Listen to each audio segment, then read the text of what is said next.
அனைவருக்கும் வணக்கம். இன்று ஒரு முக்கியமான பதிவை நம்ம பார்க்க போகிறோம். அதாவது சிம்ம லக்னத்தில் பிறந்த ஜாதகருடைய பரிகார ஸ்தலத்தை நம்ம தெரிஞ்சுக்க போகிறோம்.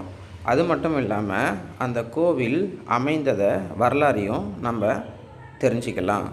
அதுக்கு முன்னாடி இந்த சேனலை சப்ஸ்கிரைப் பண்ணாதவங்க சப்ஸ்கிரைப் பண்ணிவிடுங்க.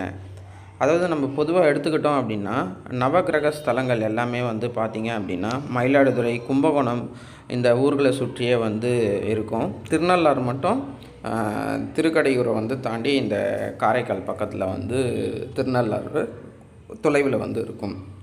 இதில் இந்த சிம்ம லக்னத்தில் பிறந்தவங்களுக்கு பார்த்திங்கன்னா ரொம்ப முக்கியமான கோவில் நம்ம எடுத்துக்கிட்டோன்னா சூரியனார் கோவில் தான். இந்த கோவில் எப்படி அமைஞ்சது அப்படின்றது ஒரு சுவாரஸ்யமான ஒரு கதை இருக்குது. அந்த கதை என்ன அப்படின்னா, காலவ முனிவர் அப்படின்னு ஒருத்தர் இருந்தார். அவர் கால கணிதத்தை கணிப்பதில் ரொம்ப மதிநுட்பம் வாய்ந்தவராக இருந்தார். ஏற்கனவே அவர் முனிவர் வேறு. அவருக்கு பார்த்திங்க அப்படின்னா ஜோதிட சாஸ்திரமும் பல நுட்பமான சில சாஸ்திரங்களும் தெரிஞ்சுது. அவருடைய ஜாதகத்தை கணிக்கும்போது அப்படி பார்த்திங்க அப்படின்னா எதிர்காலத்தில் அவருக்கு தொழுநோய் வர்றதை அவர் தெரிஞ்சுக்கிறாரு. அப்படி தெரிஞ்சிக்கும்போது அவர் என்ன செய்கிறாருன்னு பார்த்தீங்கன்னா, நவகிரகங்களுக்கு வழிபாடு செய்து தவம் புரிந்து நவகிரகங்களில் இருந்து அந்த தொழுநோயை வர்றதை பார்த்திங்கன்னா தடுத்துக்கிறாரு. அதாவது தொழுநோய் வரக்கூடாது அப்படின்றத நவகிரகங்கள்கிட்ட இருந்து பார்த்திங்கன்னா ஒரு ஆசி பெறுறாரு. இதை பார்த்த பிரம்மதேவர் பார்த்தீங்க அப்படின்னா, நீங்கள் விதியை, அதாவது அவருக்கு கொடுத்த விதியை ஏன் நீங்கள் மாற்றுறீங்க அப்படின்னு சொல்லிட்டு பிரம்மதேவர் நவகிரகங்களுக்கு சாபம் கொடுத்துறாரு. அதாவது நீங்கள் அவங்களுக்கு, அதாவது காலவ முனிவருக்கு கொடுக்கப்பட்ட அந்த தொழுநோய் என்ற கூடிய அந்த கர்ம விதியை நீக்கினதுனால அந்த கர்ம நோயை நீங்கள் பெறணும் அப்படின்ற மாதிரி கொடுத்துருவாங்க. நவகிரகங்கள் பார்த்தீங்க அப்படின்னு பார்த்தீங்கன்னா பிரம்மதேவர்கிட்ட இதுக்கு ஏதாச்சும் விமோசனம் இருக்கா அப்படின்னு கேட்கும்போது, நீங்கள் இங்கே சிவபெருமானை நோக்கி தவம் புரிந்தால் அவர் உங்களுக்கு விமோசனம் கொடுப்பாங்க அப்படின்னு சொல்கிறாங்க. அது என்ன சிவபெருமான் கோவில் அப்படின்னு நீங்கள் பார்த்தீங்க அப்படின்னா, அங்கே பிராணநாதேஸ்வரர் கோவில்னு ஒரு கோவில் இருக்குது. திருமங்கலக்குடின்ற கூடிய ஒரு ஊரில்.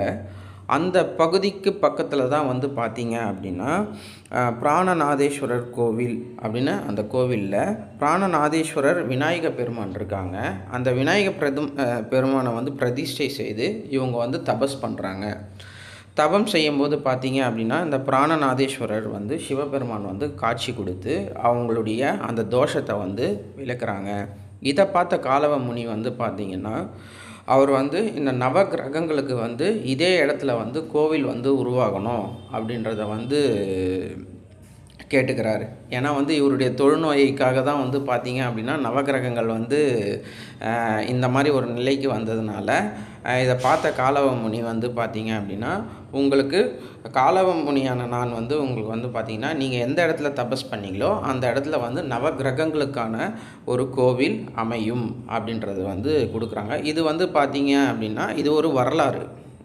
இது மாதிரி பல வரலாறுகள் இந்த கோவிலுக்கு இருக்குது.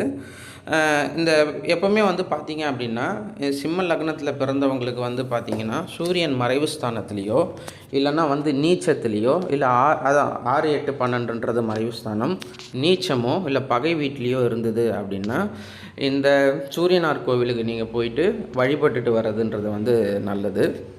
அதுக்கு முன்னாடி பார்த்தீங்க அப்படின்னா நவகிரகங்கள் தபஸ் பண்ண அந்த பிராணநாதேஸ்வரர் கோவிலுக்கு போயிட்டு நேராக பார்த்தீங்க அப்படின்னா சூரியனார் கோவிலுக்கு சென்று வழிபட்டு வருவதுன்றது சால சிறந்தது. இந்த கோவிலில் நீங்கள் பார்த்தீங்க அப்படின்னா சூரிய பகவான் நேரடியாகவே, அதாவது பார்த்தீங்கன்னா எப்படி சொல்கிறது, சிவபெருமான் கோவிலில் தான் பார்த்தீங்கன்னா பரிவார தேவதைகளாக ஒரு பக்கத்தில் நீங்கள் பார்த்தீங்கன்னா நவகிரகங்கள் மேடை இருக்கும். அதில் நவகிரகங்களை நம்ம வழிபடுவோம். இது நவகிரக கோவிலே பார்த்தீங்கன்னா சூரிய பகவானே உற்சவராக இருக்கிறதுனால, அதாவது மூர்த்தியாக இருக்கிறதுனால அவரை சுற்றி பார்த்திங்கன்னா பரிவார தேவதைகளாகவே பார்த்திங்கன்னா மற்ற கிரகங்கள் அமைஞ்சிருக்கு. அதுவும் இல்லாமல் பார்த்திங்கன்னா சூரிய பகவான் வந்து பார்த்திங்கன்னா ஒரு உக்கிரமான கிரகம். அந்த உக்கிரமான கிரகத்துடைய அந்த சக்தியை தணிக்கிறதுக்கு அவர் எதிர்க்க வந்து பார்த்திங்கன்னா குரு பகவான் பார்த்து அவர் சாந்தப்படுத்துகிறாரு. சூரிய பகவானுடைய இடது பக்கத்தில் உஷா தேவியும் வலது பக்கத்தில் பிரத்யுஷா தேவியும் வந்து இருந்து சூரிய பகவான் அவருடைய என்ன சொல்கிறது ஒரு திருமண கோலத்தில் வந்து காட்சி கொடுக்குறாரு.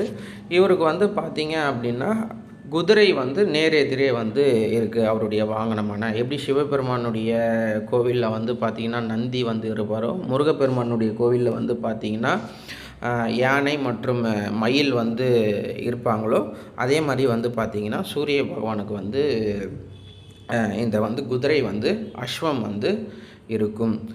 இதில் ஒரு விசேஷம் வந்து என்ன அப்படின்னு பார்த்தீங்கன்னா, உங்களுடைய ஜாதகத்தில் சூரியனால் வந்து பாதிக்கப்பட்டோ இல்லை ஏதோ தோஷம் வந்து ஏற்பட்டதுன்னா இந்த கோவிலுக்கு வந்து போயிட்டு வழிபட்டுட்டு வந்தீங்கன்னா அதோடைய தோஷம் வந்து குறையும்ன்றது வந்து ஐதீகம்.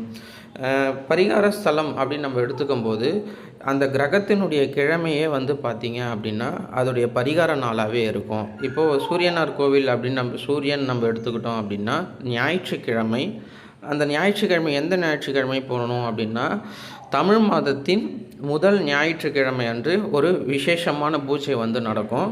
உங்களுக்கு பரிகாரம் இருக்குது செய்யணும் அப்படின்னா சிம்ம லக்னமாக இருந்தீங்க, இல்லைனா சூரியன் வந்து மறைவு ஸ்தானத்தில் இருந்து உங்களுடைய தசை நடத்துச்சு அப்படின்னா இந்த கோவிலுக்கு போயிட்டு வர்றதுனால அந்த காலகட்டங்களில் இருக்கக்கூடிய துன்பங்கள் வந்து குறையும் அப்படின்றது வந்து ஐதீகம். அதாவது நீங்கள் இந்தியாவில் எந்த பகுதியில் வந்து எடுத்துக்கிட்டாலும் இந்த நவ கிரகங்களுடைய ரொம்ப வலிமையான பரிகாரம்ன்றது வந்து இந்த தமிழ்நாட்டில் இந்த மாதிரி ஸ்தலங்களில் தான் ரொம்ப முக்கியமாக இருக்குது. கும்பகோணம் பகுதிகளில் தான் வந்து இது ரொம்ப முக்கியமான இருக்குது. மற்ற பகுதிகளில் கோவில்கள்லாம் இருந்தாலும் இது ரொம்ப விசேஷமானது. அந்த கோவில்களை பற்றிலாம் வந்து பல பேருக்கு வந்து எதுவும் தெரியாமல் இருக்கிறது வந்து ஒரு என்ன சொல்கிறது ஒரு கசப்பான உண்மை. அதாவது நவகிரக ஸ்தலங்கள் எல்லாம் சொல்லுவாங்க, போவாங்க. நவகிரகங்களை வந்து பார்த்திங்கன்னா ஒரே நாளில் போயிட்டு ஒரு வேன் எடுத்துக்கிட்டு எல்லா கோவிலையும் அட்டன் பண்ணிவிட்டு வீட்டுக்கு போவாங்க. ஆனால் அந்த மாதிரி செய்கிறதுனால எந்த பலனும் கிடைக்காது. நவகிரக வழிபாடே அது எப்படி அப்படின்னா உங்களுடைய தசா நடக்கணும், அப்படி இல்லைன்னா வந்து பார்த்திங்கன்னா அந்த புத்திநாதன் வந்து நடக்கும். தசாவில் புத்திநாதன் இருக்கும். ஒரு நல்ல ஜோதிடர்கிட்ட வந்து உங்களுடைய ஜாதகத்தை கணிச்சு உங்களுக்கு என்ன தசை நடக்குதோ அந்த தசைக்குரிய கோவிலை வந்து தேர்வு செய்யணும். இது வந்து ரொம்ப முக்கியமான ஒன்று. அந்த கோவிலுக்கு மட்டும் போயிட்டு நீங்கள் நேரடியாக வீட்டுக்கு போகிறது தான் வந்து நல்லது. இப்போது குறிப்பாக நான் சிம்ம லக்னம் அப்படின்னு சொன்னேன். சிம்ம லக்னத்தில் இருக்கிறவங்க ஒரு தொழில் ஸ்தானம் அமையணும் அப்படின்னு வச்சிங்களேன், இல்லை ஒரு வேலைக்கு போகணும் அப்படின்னா அங்கே பரிகாரம் முடிச்சுட்டு, அதாவது இந்த பிராணநாதேஸ்வரர் கோயிலுக்கு போயிட்டு அப்படியே நேரடியாக வந்து நீங்கள் வந்து சூரியனார் கோவிலுக்கு வந்து போகும்போது சூரிய பகவானை தரிசிட்டு எனக்கு வேலை கிடைக்கணும் அப்படின்னா 6 விளக்கு அதில் நெய் ஊற்றி தீபம் ஏற்றிட்டு வர்றதுன்றது வந்து பரிகாரமாக வைக்கப்படுது. அது மட்டும் இல்லாமல் அந்த கோவிலில் வந்து பார்த்திங்க அப்படின்னா வெள்ளருக்கு தான் வந்து விருட்சமாகவே அமையுது. வெள்ளருக்கு செடி தான் வந்து பார்த்திங்கன்னா விருட்சமாகவே இருக்குது. அந்த சூரிய பகவானுக்கு வந்து பார்த்திங்கன்னா தாமரை மலரை தான் வந்து சமர்ப்பிக்கிறாங்க. அவருடைய அந்த தானியம்னு எடுத்துக்கிட்டிங்கன்னா கோதுமையாக வந்து இருக்குது. அப்போ என்ன அப்படின்னா இந்த காலகட்டங்கள்லாம் வந்து இந்த சூரிய தசை இந்த இதெல்லாம் இருக்கும்போது அந்த கோதுமையினால் ஆகக்கூடிய உணவுகளை உட்கொள்கிறதுனால நம்மளுடைய உடலில் வந்து பார்த்திங்கன்னா அந்த சூரியனால் ஏற்படக்கூடிய தோஷமோ அந்த தசை வந்து நமக்கு நன்மை பயவிக்கக்கூடிய வகையில் வந்து இருக்குன்றத வந்து ஜோதிட சாஸ்திர நியதி. இந்த மாதிரி பல சுவாரஸ்யமான தகவல் வந்து தெரிஞ்சுக்கிறதுக்கு இந்த சேனலை வந்து சப்ஸ்கிரைப் பண்ணுங்கள்.